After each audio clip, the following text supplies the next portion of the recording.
yo, man, it's the fly guard himself, Westside Gunn. You already know, man, Conway the Machine, the Almighty. And this Benny the Butcher, and this the history of Griselda. Ah, boom, boom, boom, boom!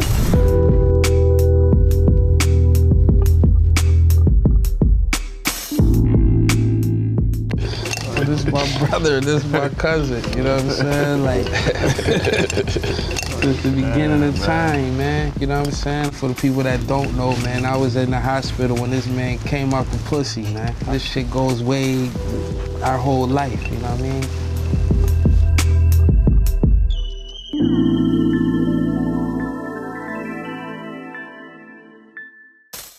The Hitler West Hermes 1 was 2012, and it was before Griselda was formed. You know what I'm saying? That was me just tapping back into hip hop.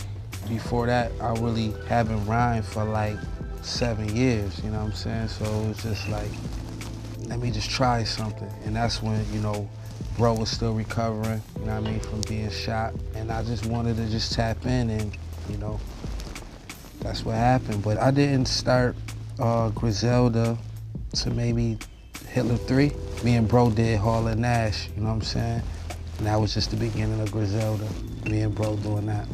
My first tape that I would just like to acknowledge, you know what I'm saying, as far as like a official Griselda release was probably Reject 2, because it was fully produced by Derringer.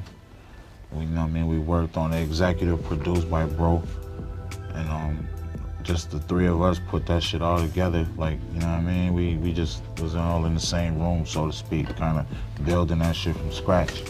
So I acknowledge that as my first time, you know what I mean, getting my feet wet in this shit. But Hall and Nash, the Hall and Nash tape with me and him, that's when we started this. That's where the label birthed from. It's no science. It was just, you know, a spin-off from The Devil Wears Prada. There's really no science behind it, you know what I mean? I looked at it, it was the same way, like, let me think of like the grimiest, flyest shit I could come up with, you know what I'm saying? It really wasn't nothing that I even thought deep into it, you know what I'm saying? And you know me, man, like I'm one of them people that I don't give a fuck, you know what I'm saying? I just do what I want to do. So I'm just like, yo, you know what I mean? People approach me on it, I let you know. I just did 7 of them. So if it was that bad, it would have been shut down after 1, 2, definitely after 3, you know what I mean? Right. I got that shit big as fucking Times Square right now, you know what I'm saying? Like, that's just me bringing, you know, my art to the game, my vision, you know what I'm saying? And it's just like, you know, some people, like I said, it's just like, I just do me, and it's just like, if you like it, you like it, if you don't, you don't. If you love it, you love it, you don't, you don't. You know what I mean? I don't really have to explain me doing me. You know what I'm saying? And so I'm always gonna do that first. And if you like it, you like it. So me just doing me, and me being real, and me being tapped into the culture for real, me being a real individual, you know, people love that. It's enough to build a cult following. It's enough people to respect what I'm doing, you know what I'm saying? It might be more people that don't respect it than do. But I love everybody that do. You know what I mean? This lifestyle is a culture. It's not a gimmick. Like, this is just what, you know, we do for real. You know what I'm saying? So like, ever since Hitler 1, I had the flair on it. You know what I'm saying? I remember Ross putting that shit on after I did, and it got popular when Ross did it. And I was like, yo, I did this shit 2 years ago, but nobody knew who I was, so it didn't matter. But ever since day 1, it's always been art, it's always been fashion, it's always been wrestling since Hitler 1, you know what I'm saying? So growing up watching wrestling my whole life, there's nobody in the industry that's tapped into wrestling more than me. And I even own, you know what I'm saying, part owner of Hog Wrestling now, you know what I'm saying? So it's just the culture, you know what I'm saying? And a lot of this shit is not fun, you know what I mean? So it's like, that's what just, you know, keep me a kid, you know what I mean? It's the balance, you know what I mean? I need the wrestling for me to do the other shit. So it go hand in hand with me.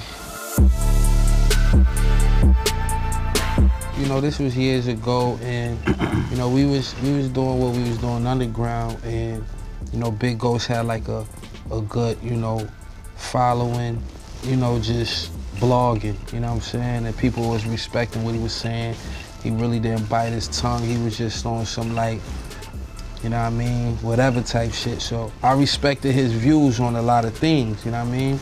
And you know, he approached me. I was already like kind of a fan of his work when he was blogging. And at that time, it was just about building, you know what I'm saying? Step by step, brick by brick. So it was just like, yo, right now, you know, what we doing, this could actually help. And I'm like, well, let me hear the beats. You know, because he approached me like, yo, listen, you know, I do this shit all the time. People be bashing me for dogging everybody, but, you know, all I'm listening to is basically y'all. Like, I've been making beats, nobody knows that, but if you like them, let's do something. And, you know, me and bro worked so fast, you know, we did the whole project in one day. You know, he just re-released it like a month or two ago. So it's a lot of people hearing it for the first time now, you know what I'm saying? So, you know, people, that's one of the classic tapes on the low, you know what I mean?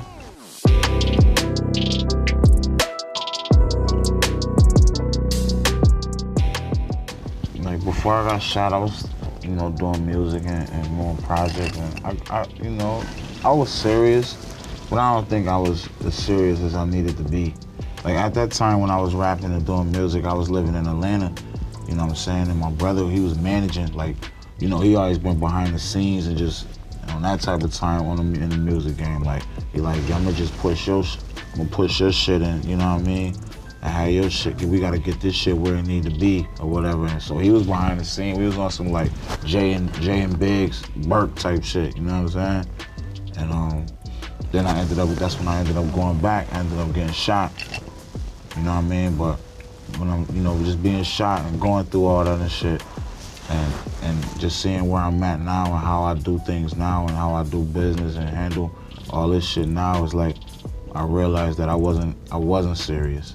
I was doing it, but I wasn't as serious until like when Reject 2 came out, and you know, I knew we had a shot to, you know what I mean, to do something crazy for the city, and you know what I mean, provide greatness and inspire worldwide, like I'm seeing the murals and all that. That's when I was like, yeah, I gotta take this serious.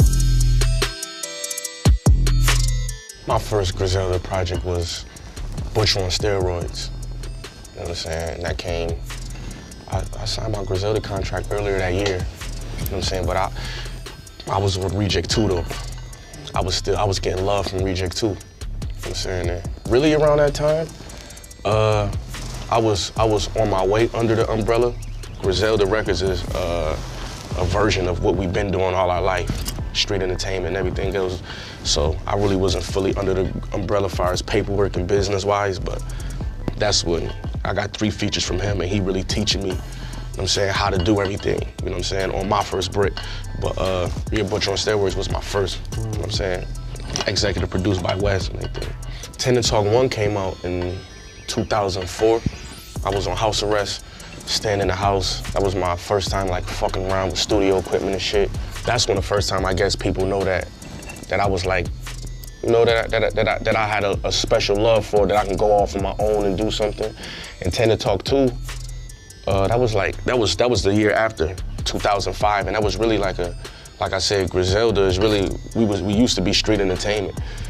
Tend to Talk 2 was like a project where I took over the whole city, and that was basically a street entertainment project, but I just slapped my face on it and made it a solo, you know what I mean, and went crazy. And that's why we named the other one Tend to Talk 3, you know what I'm saying? We comfortable being ourselves, man, when we record and when we creating our music. We doing us. That's why we able to, you know, our cohesiveness. That's why the chemistry is so crazy, because it ain't doing no out of the box shit. We comfortable. Like even for my nigga Merce, like Rock Merce, that's what I get from him. Like that's why his music sound the way it sound, because he not trying to be nobody else. He on that Hempstead, Pimpstead shit. You know what I mean? And you know, I love it. You know what I mean? That's one of my favorite niggas. Period. On and off the mic. You know what I'm saying? 100%. I just don't like when, you know, people try to, you know, marginalize us as like, yeah, we on some, it's a New York sound, and that you're bringing that New York vibe back. Like that's how I be confused. Like, what do Buffalo supposed to sound like? Because people got it in their mind. It says like Buffalo, New York. Even though we upstate, it's Buffalo, New York. You would get your head shot off in Buffalo before any borough. You see what I'm saying? So what do we supposed to sound like? Like you know, we grew up off the same shit everybody out here grew up off of. The same time y'all got it, we got it. So it's lifestyle, it's East Coast. You know, it's no different. You know what I'm saying? The same way, it's the same with the same thing. This ain't no cows and chickens. Like this is you walk up the street trying to get a juice, get your head blown off. You walking past 4 or 5 niggas hustling, selling dope. 5, 6 niggas running up to the car, trying to, you know what I mean? You fighting your man trying to get a $30 lick. Like this is what niggas grew up on. Niggas taking your chain, you go to the club, niggas jumping you. If you want to keep it a buck, Buffalo never changed the sound. New York City motherfuckers changed the sound. They wanted to go southpaw. They thought, let me do what I gotta do that's popular to get lit. Right. We don't do that shit in Buffalo. You know what I'm saying? We keep it straight how we do it. That's why it sound how it sound. It might take us a longer time to get put on the scene so people can realize it and see it like, oh, that's Buffalo. You gotta think we're the first people ever out of Buffalo. So we had to work 10 times harder to throw it in your face. It's not my fault other motherfuckers was wanna lean with it and rock with it and do all that other shit. Y'all, we don't blame it on the Buffalo. We was still doing the same shit. Put that ski mask on your ass. So. First, I went over there for, you know, to talk to Paul for management with Goliath. You know what I'm saying? You know, just me building over there, me building with Rock Nation, just me going into the offices, because, you know, I was always, you know, handling the business. So, you know, I was going over there a lot, so we just started building relationships personally with certain people. And, you know, at the time, you know, like I said, I was going over there for management. You know, Action Bronson was over there, which was on Fly God album. Danny Brown was over there, which was on Fly God album. Alchemist was over there, which is on Fly. You see what I'm saying? So it's like everybody over here at Goliath is my guys. You know what I'm saying? So it's like what I'm doing, I need management. You know what I'm saying? I respect the Paul for what he was doing. But of course, you know, building with me so much, he's seen the potential of everything else I was talking about. Like we might can make this shit bigger. You know what I mean? And you know, we talked to Marshall and it made sense. And you know, I was just thinking like, you know, 8 Mile, get rich, die trying.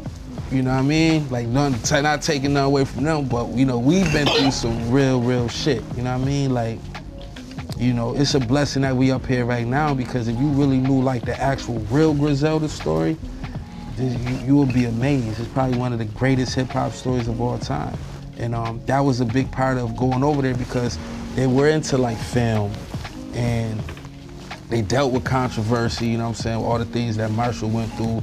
And, you know, at that time I had the Hitler shit, you know what I'm saying? I'm like, if anybody can help me even kind of control this in the industry, I need to go somewhere, you know what I mean, that already then dealt with so many other shit, you know what I mean? So it's like, it just made a lot of sense. And like I said, even if you hear the new album, it's still the raw, grimy shit, even on a major, like no extra bullshit at all, no fillers, no nothing, just straight raw from top to bottom. So it's like, I wanted to go somewhere where they understood that. The first time anybody from our city signed to a major, you know, it was just a lot came from that. So, you know, I'm grateful for for that situation. You know, 2, 3 years later, it was just still building relationships. It's all about timing. Rock Nation wanted to sign me before Shady. And you know, just I feel like if we would have did it a few years ago, we probably wouldn't have had the same, you know, result.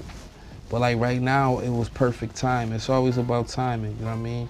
So many people rush into shit and feel like if you don't do it right now, the opportunity is gone. But this shows you like, nah, if you all real results is gonna happen. So me seeing that for 2 years, 2.5 years, and y'all still supporting and being there for us, and every time I text, you pick up, every time you text, I pick up, it's all love.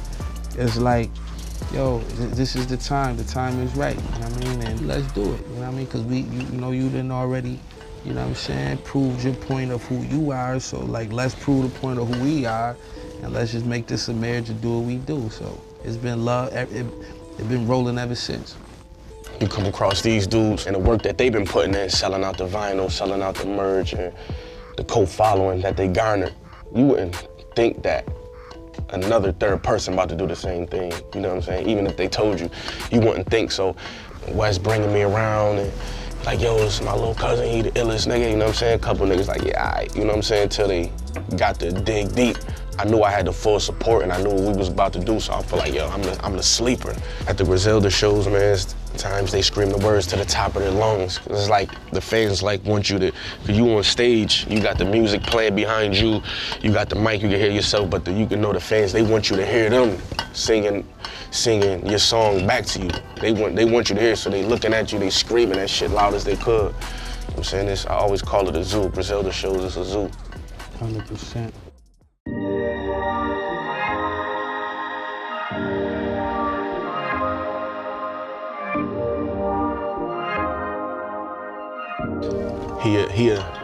He a member of Griselda, you know what I'm saying? He living through us and he gonna shine through our music, and he played a part in all of our life, so it's only right that, you know what I'm saying, we bring him along on this ride and let everybody know about him. Is the more popular we get, we gonna scream his name and let people know, because he meant so much to us. And he had one of these tall chairs right here if he was still alive. So, you know what I'm saying? It's only right that we, you know what I mean, name the first debut shit, What Was Sheen Gonna Do, you know what I'm saying? We very family orientated, as you can see, from naming it after him, from all being cohesive, how we work together, from naming all the songs after Buffalo landmarks. That's what we do, we big on that. You see you on my neck. Like, you see me, you gonna see Sheen Gun. You know, Griselda, What Was Sheen Gonna Do? Like, he's still in the mix, you know what I mean? You have a good ear. I thought you was gonna call me a genius, but... I was gonna get to that. Right? You're like the, you know, puppet master in a sense. No, I don't wanna say that, but mastermind. Where's the smoke? The fuck is the smoke at, man? I ain't ate shit, I'm sober. What the fuck going on around here, man?